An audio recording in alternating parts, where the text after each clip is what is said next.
Mañana el secretario de Estado de los Estados Unidos inicia una nueva gira por Latinoamérica.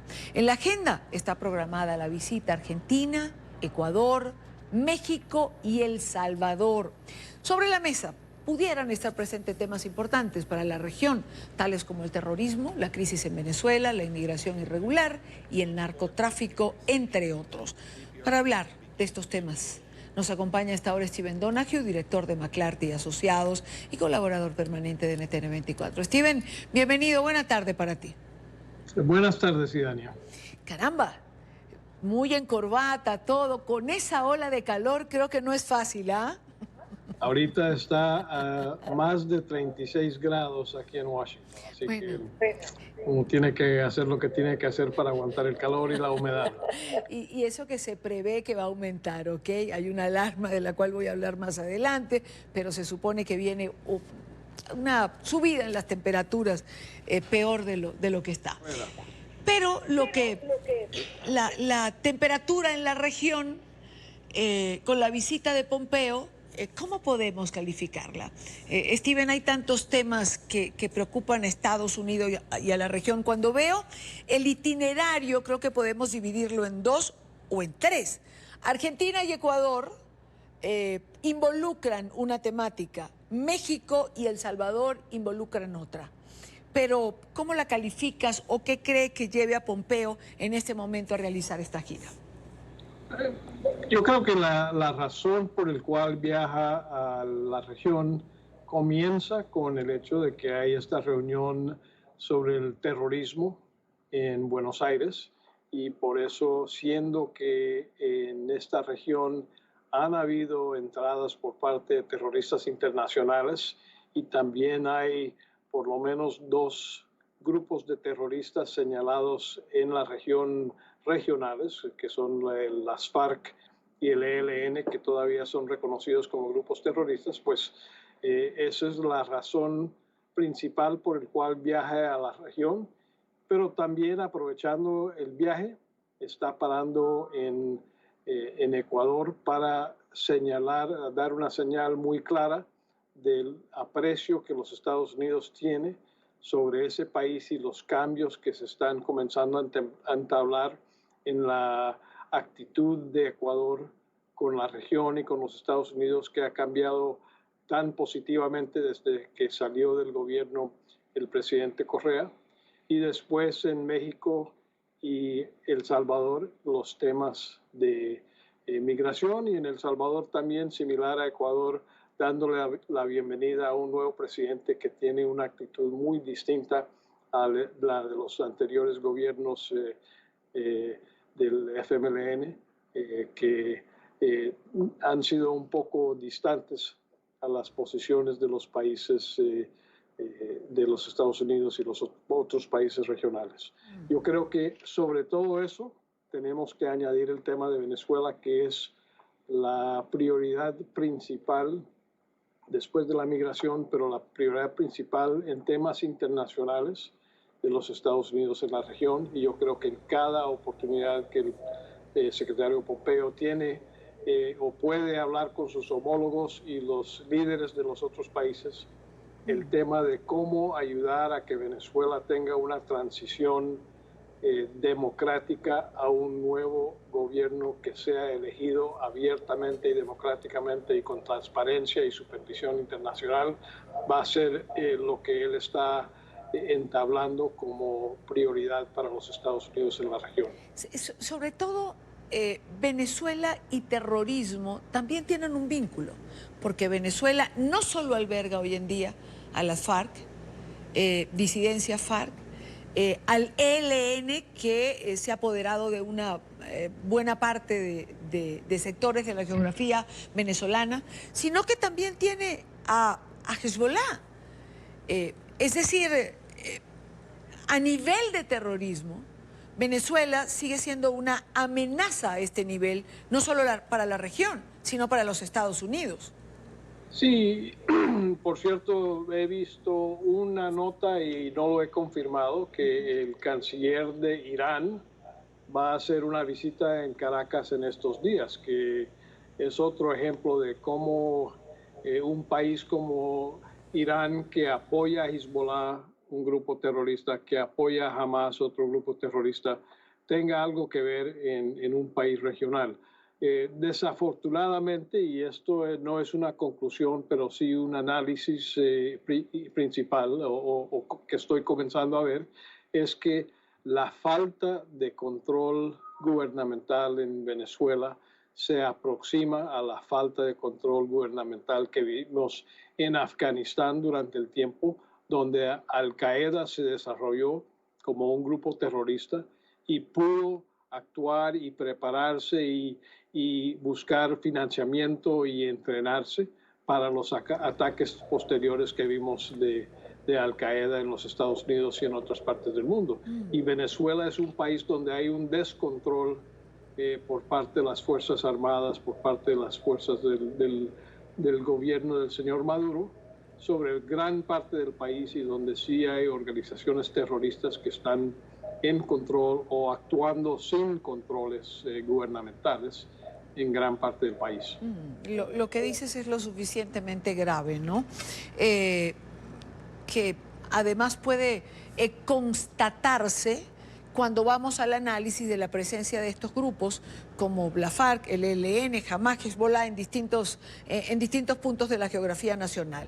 Siendo esto así y después de escucharte, ¿es creíble para ti lo que algunos sectores señalan de que Estados Unidos ha podido perder interés, el presidente Trump, en lo que es la crisis venezolana, que ya no sería uno de sus principales objetivos? ¿Qué piensas tú de esto? No, de ninguna manera. Y creo que el hecho de que el secretario Pompeo está en la región y han habido no sé cuántos viajes y reuniones con líderes de la región sobre el tema de Venezuela, significa que Venezuela, siempre descontando lo de la migración, que es una prioridad por otras razones del presidente Trump, pero Venezuela es el tema candente de relaciones internacionales para los Estados Unidos en este hemisferio. Y de eso no puede haber ninguna duda. El hecho de que no tuvimos de que no hubo éxito temprano en poder desplazar al presidente Maduro por parte de los grupos de oposición venezolana, significa que se ha tomado una táctica o una estrategia más de largo plazo, pero yo no veo ninguna señal de que los Estados Unidos se ha cansado de este tema o que los Estados Unidos ya no está tratando de buscar cómo apoyar a la oposición en encontrar un cambio de gobierno en ese país. Steven, México, porque no quiero, dejando Venezuela de lado, México, que es otro punto en este itinerario del secretario Pompeo, es un país en el que hemos estado en tensas situaciones o en tensas relaciones en los últimos meses. Por supuesto, la migración, la política migratoria, pero con una mano te doy y con la otra te tranquilizo. No sé, yo creo que la relación con México se ha calmado bastante y creo que ya estamos casi llegando a los 45 días que se pusieron como la primera prueba de sí o no se podría evitar el esquema tarifario que el señor Trump había amenazado. Sí. Y creo que no hay ninguna duda de que México ha logrado más de lo que se podía esperar en 45 días y eso yo no estoy preocupado por el tema tarifario que vimos del señor Trump. El tema migratorio sigue siendo un tema importante y es importante no solamente porque las cifras que se están viendo son enormes, pero también por la situación de peligro en el cual los migrantes se están encontrando en esta temporada de verano en el desierto, en la frontera. Y creo que eso es algo que tenemos todos que tratar de poner en un contexto de que los Estados Unidos como país soberano tiene la potestad de determinar quién entra y no al país. pero también tenemos reglamentos y tenemos tratados sobre diferentes tipos de migrantes y refugiados que tenemos que tomar en cuenta. Creo que México está haciendo todo lo posible para tratar de calmar la situación y buscar salidas y opciones para que los Estados Unidos no tengan que tomar mano dura en la frontera, pero eso no necesariamente llega a éxito cuando hay razones en los países como Guatemala, Honduras, El Salvador, que causan que la gente quiera irse de su país y buscar un diferente futuro en los Estados Unidos. Y por eso los proyectos que hemos visto solo en esta semana, un proyecto de ley que salió de la Cámara Baja, tratando de buscar fondos para aumentar el nivel de desarrollo económico, especialmente en las zonas rurales de esos tres países, y también de crear más estabilidad y seguridad en esos países. Es de suma importancia, y ojalá en el Senado estadounidense también veamos una ley similar para que podamos comenzar a ayudar a los tres países de esta zona y al sur de México, para que tengan más razones por las cuales quedarse en casa que tratar de hacer el viaje hacia el norte. Steven, yendo a la política interna de los Estados Unidos, ha habido una semana con subida de tono en declaraciones para algunos de carácter racista por parte del presidente Trump, con esta confrontación con las 4 jóvenes representantes a la Cámara demócratas. Ayer, bueno, hasta se había planteado un juicio político por esto, que por supuesto ayer los mismos demócratas no lo aprobaron, pero me gustaría tu punto de vista, ¿no? en relación a esto. Yo decía en estos días, de manera particular, que no entendía muy bien al presidente Trump intentando, o sea, dándole publicidad a estas 4 representantes y poniéndolas prácticamente a su nivel en este toma y dame. Bueno, yo creo que ya hemos entrado a una temporada de política, de carreras, campañas políticas, y es claro que el tema migratorio va a ser un tema de este año y el año entrante durante la campaña política. Me recuerda mucho del dicho que tenemos acá, y creo que es similar en América Latina, que si comienzas a luchar con un marrano, tú te vas a ensuciar y a él le va a gustar. Y yo creo que vamos, si se dejan entrar en este tipo de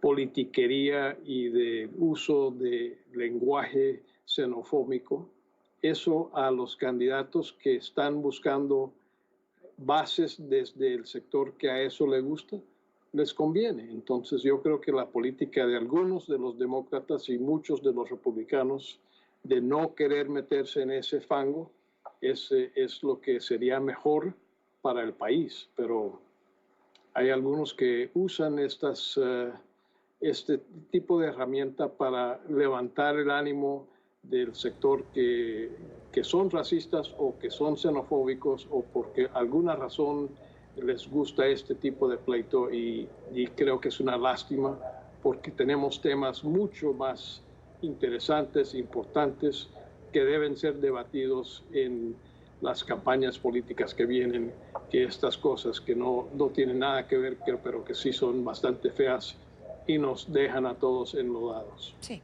y que finalmente no conducen a nada. Steven, gracias por acompañarnos, como siempre. Gracias a ustedes, y muy buenas tardes desde el calor de los Estados Unidos. Gracias, Steven. Ya tendremos tiempo de conversar la próxima semana. A ver si todavía estás ahí y no te has derretido como una paleta de helado. ¿Qué sabor prefieres? Buenas tardes, Steven.